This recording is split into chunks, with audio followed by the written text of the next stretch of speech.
Un bon samedi à tous. Une petite vidéo sur le marché de la crypto. Vous voyez, les 20 000, bon, on n'arrive pas, hein. Pour l'instant, on n'arrive pas. Peut-être lundi qu'on va retaper 21 000 encore. L'Ethereum à 1057 $. Binance Token 217. XRP 31 centimes, bloqué également. Solana bien divisé à 33 $. Vous voyez toujours, je pense qu'on va aller beaucoup plus bas. 15 000, il est possible qu'on arrive à 15 000. Il est possible. Après, il faudra un événement grave pour pousser le BTC beaucoup plus bas. Alors, dans cette vidéo, je vais vous montrer en fait le business de la finance décentralisée et centralisée, tout ce qui est prêt-emprunt. Ça c'est très simple. En fait, c'est très simple à comprendre. C'est des plateformes en fait décentralisées, comme les plus connues et sans intermédiaire en fait, comme Aave, Compound, MarketDAO, Uniswap et Yield Finance. En fait, les emprunteurs en fait, ils peuvent recevoir du cash, mais en échange, ils doivent déposer une garantie composée de crypto-monnaies en fait, hein, correspondant en fait au montant du prêt. C'est comme ça que en fait, il y a un échange en fait d'argent entre l'emprunteur et le prêteur, d'accord.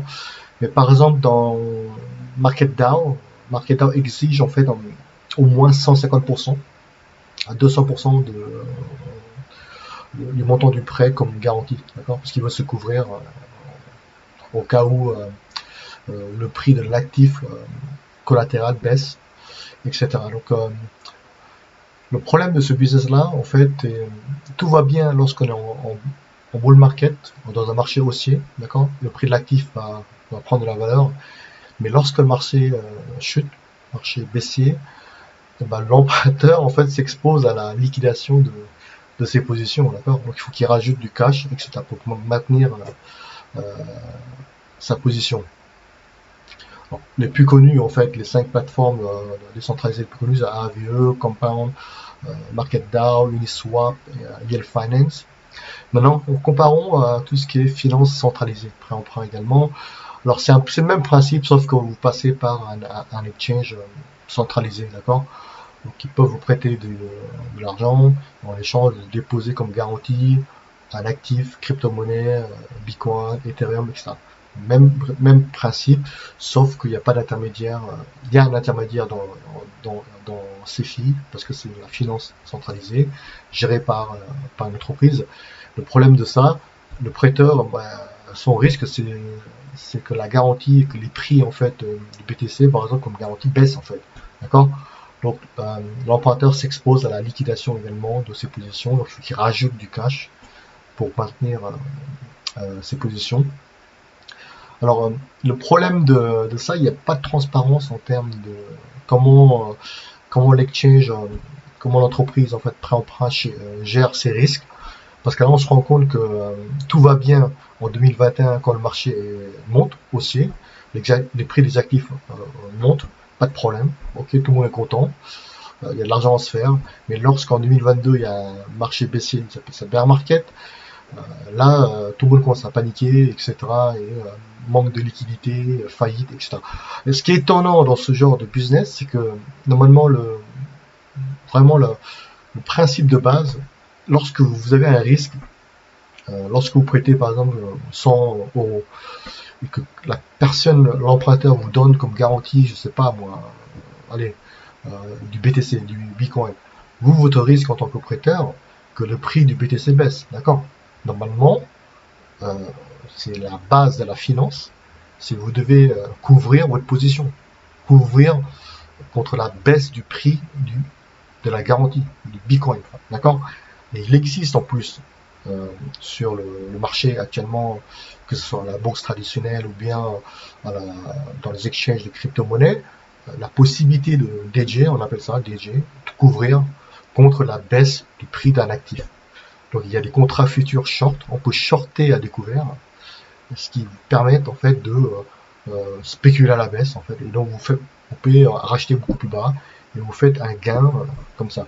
Et là il y a un truc qui est étonnant, j'ai pas l'impression que ces plateformes centralisées pré-emprunt ont en fait un département de risk management.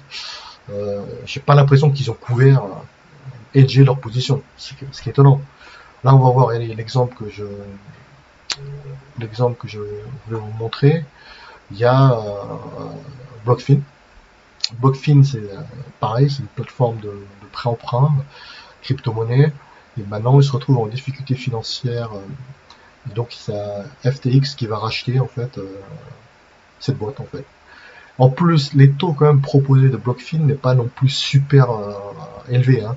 C'était un taux quand dans les 5%, 6%, c'est pas non plus extraordinaire. Malgré tout, je ne sais pas comment ils ont géré leur risque. Ils sont en manque de liquidité, etc. Donc il y a FTX qui injecte des millions de dollars pour les sauver en fait. Hein. Donc voilà, il y a très peu de transparence en termes de gestion de risque. En plus, 2021 a été un bull run. Comment ça se fait où est passé l'argent? Comment ça se fait que l'argent qu'ils ont eu en 2021 grâce au marché haussier, ils n'ont pas couvert en fait leur position long, sachant qu'en 2022, on savait tous qu'on était dans un marché baissier, que les prix des actifs va baisser, la hausse des taux de la Fed, il y aura moins de liquidité, etc. Le marché commence à chuter le Bitcoin a fait 69 000, après ça a fait 50 000, petit à petit 45, 40. Ils avaient largement le temps de se couvrir par des contrats futurs short. D'accord? Nexo également, une autre plateforme. Là, pour l'instant, on n'a pas de scandale dessus en termes de problèmes de liquidité. Ils avaient proposé en fait d'acheter Celsius Network. Celsius Network a un trou, je crois, de 2 milliards, il me semble, à vérifier. Donc ils suspendent les retraits de crypto-monnaie. Donc vous voyez, lorsque vous déposez en fait votre crypto-monnaie dans un exchange, ce n'est plus à vous, hein, d'accord? Maintenant, les gens qui ont mis leur BTC, Bitcoin dans Celsius, ils n'ont plus accès ils ne peuvent plus retirer leur crypto-monnaie, d'accord? C'est pour ça que c'est important d'avoir votre clé privée, un portefeuille physique comme Ledger, voilà. Bon, surtout en période de bear market, on ne sait pas ce qui peut arriver, nombre de faillites. Voyageurs Digital suspend également les retraits de crypto-monnaie. Apparemment, ils avaient prêté 350 millions USDC et 15 000 Bitcoin à Triarol. Triarol, c'est en fait un hedge fund créé par un trader à Singapour, un ex-trader, je crois, de Crédit Suisse, qui gérait un peu d'actifs, un peu 10 milliards d'actifs en fait. En faillite en fait, ils ont problème de liquidité, donc ils se déclarent en faillite. Vous voyez, ce qui est étonnant, mais pourtant c'est des gens quand même, c'est pas des amateurs quoi. Euh, la personne qui a créé le hedge fund Triarol, c'est un ancien trader de Crédit Suisse. Et comment ça se fait qu'il n'a pas hedgé ses positions? J'aimerais bien savoir comment ils gèrent leur position. D'accord? Comment vous ne pouvez pas laisser comme ça, lorsque vous faites des prêts-emprunts, vous avez un risque que le prix d'un actif que vous recevez comme garantie baisse. Et comment ça se fait qu'ils n'ont pas hedgé? Peut-être qu'ils ont également utilisé trop d'effets de levier, prêter, etc., avec beaucoup trop d'effets de levier chaque fois. Voilà, donc on se retrouve après tous en faillite, un risque systémique sur le sur le marché de la crypto. Vraiment incroyable. Voilà, donc c'est ce que je voulais vous montrer. Euh, Maintenant, je sais pas. Après, il faudra vraiment surveiller ça, hein, tout ce qui est les entreprises de prêt-emprunt crypto là, Nexo, Celsius Network à suivre, Voyageurs Digital également, parce que ça peut envoyer le BTC à 10 000, hein, d'accord? Avec tous ces scandales de faillite là, on risque de descendre beaucoup plus loin, hein, d'accord? Et là, bien sûr, moi j'espère que ça va s'effondrer. J'espère que ça va descendre au maximum, le plus bas possible. Je sais pas à combien, mais moi je serais prêt à faire des dessins à long terme. D'accord? Ça c'est mon point de vue, c'est pas un conseil d'investissement, mais à vous de voir. Parce que moi j'y crois. Hein, actif BTC, bon, Ethereum c'est également à voir, je pense, long terme. Donc XRP également, après il y a des gens qui aiment pas XRP, hein.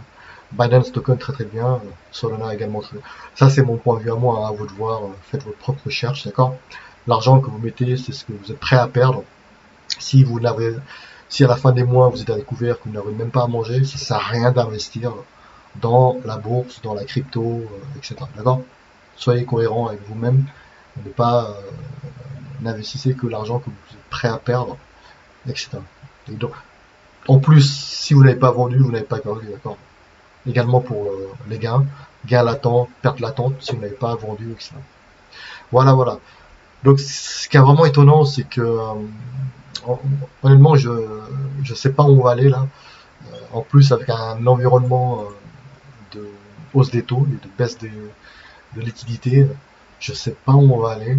Euh, c'est la première fois qu'on avec des années d'impression monétaire en fait, hein, d'injection de la cocaïne monétaire et de baisse des taux. Et là, on se retrouve à une hausse des taux. Et bien sûr, les banques centrales vont commencer à stopper les rachats d'actifs.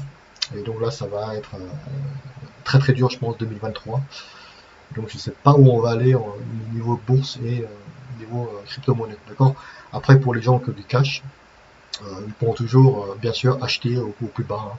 Les riches achètent toujours au plus bas parce qu'ils ont du cash pour acheter tout quand lorsque tout le monde lorsque tout le monde fait faillite et comme en 2008 hein, extraordinaire. Là vous voyez les taux de banque centrale toujours négatifs en fait. Ah, négatifs pourquoi? Parce que c'est à cause du taux d'inflation etc. Donc, voilà. L'Argentine eh ben 60% de taux d'inflation. Bon, peut-être négatif à moins 8,7%. Voilà. Et donc voilà, passez un bon week-end à tous et gardez l'espoir hein, que les choses repartent, mais ça va prendre un peu de temps. Vous voyez, le problème de, on est arrivé à cette situation parce que les banques centrales ont imprimé beaucoup d'argent, d'accord, des trilliards de monnaie injectés dans l'économie, et forcément ça a créé de l'inflation, on le sait maintenant, et tous les prix augmentent, hein, matières premières, pétrole, etc. Et le fait en fait d'imprimer de la fausse monnaie, d'injecter, d'injecter de la monnaie, en fait, vous avancez juste le mur un peu plus loin. C'est comme si au lieu de prendre une récession, d'accord, ce qui est un cycle normal de prendre, les banques centrales n'ont pas voulu prendre la récession, faire exploser un peu la bulle bien avant. Ils ont injecté de l'argent pour soutenir l'économie artificiellement, et en fait, vous reculez le mur, sauf qu'à un moment donné, on va taper le mur. Vous voyez, à un moment donné, la bulle, elle va exploser. D'accord. Vaut mieux prendre au tout début quand vous avez un petit ballon qui n'a pas trop gonflé, que prendre lorsque le ballon est énorme et va exploser. Vous voyez, c'est aussi c'est terrible parce que cette politique monétaire justement va faire que lorsque on aura une crise, ça sera vraiment ça va être un carnage, je pense. Ça c'est mon point de vue à moi, mais ce qui est vraiment terrible, hein, c'est le fait d'imprimer autant d'argent dans l'économie. Les conséquences maintenant, c'est l'inflation, hein, tout augmente, etc. Voilà, passez un bon week-end à tous. Au revoir.